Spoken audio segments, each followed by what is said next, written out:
Hi friends, ఇప్పుడు మనం శ్రీ వారాయి forms దగ్గర ఉన్నామండి. చుట్టూ పొలం మధ్యలో మనం వేసవికాల పంట కోసం అయితే శ్రీ వారాయి ఫార్మ్స్లో అయితే పనులు చురుగ్గా జరుగుతున్నాయి. ఈ రోజు అయితే నాటేయడం కోసం కరగట్టి చేస్తున్నాం. చూస్తున్నారు కదా, శంకర్ బాబు అయితే పైమడి దున్తుండు.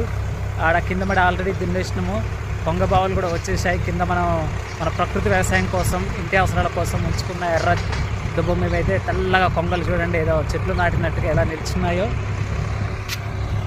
మనకైతే ఇక్కడ దున్నుతున్నారు. అసలు వాతావరణం అయితే చాలా చల్లగా ఉంది. చూడండి, పక్షులు, చిలకలు, కొంగలు, ఇక్కడ చూడు పూల మీద మకరందం కోసం వచ్చిన తుమ్మెదలు, మకరందం కోసం తుమ్మెదలు వచ్చాయి చూడండి. అదే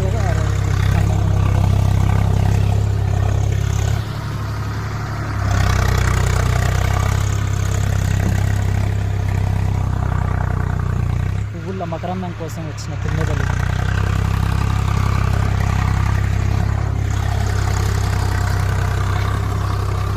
అలాగే కొంగబావలు పొలం దుంటుంటే చాలు, ఎవరు వచ్చినా రాకున్నా కొంగబావలు మాత్రం పక్కా వస్తాయండి.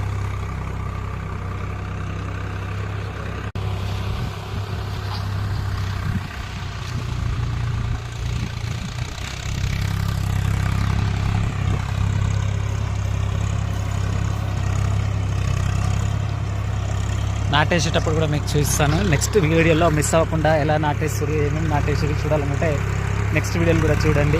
అలాగే ఎర్రదుబ్బ మీద ఏమేస్తే బాగుంటుంది, ఎండాకాలం మన ఇంటి అవసరాల కోసం ఎలాంటి కెమికల్స్ వాడకుండా, ఓకేనా, అడుగుపిండి అవుతుంది, పై మందులు అవుతుంది, రసాయనాలు అవుతుంది, ఏది చల్లకుండా అయితే చేద్దాం అనుకుంటున్నాం. చేస్తున్నాం కూడా. ప్రతిసారి పెట్టుబడి ఎక్కువ అవుతుంది, దిగుబడి తక్కువ అవుతుంది. అయినా పర్లేదు ప్రకృతి వ్యవసాయం చేద్దాం. వచ్చిందే తిందాం, ఉన్నదే తీసుకుందాం. శ్రీ వారాయి ఫార్మ్స్ చుట్టూ పొలం మధ్యలో మనం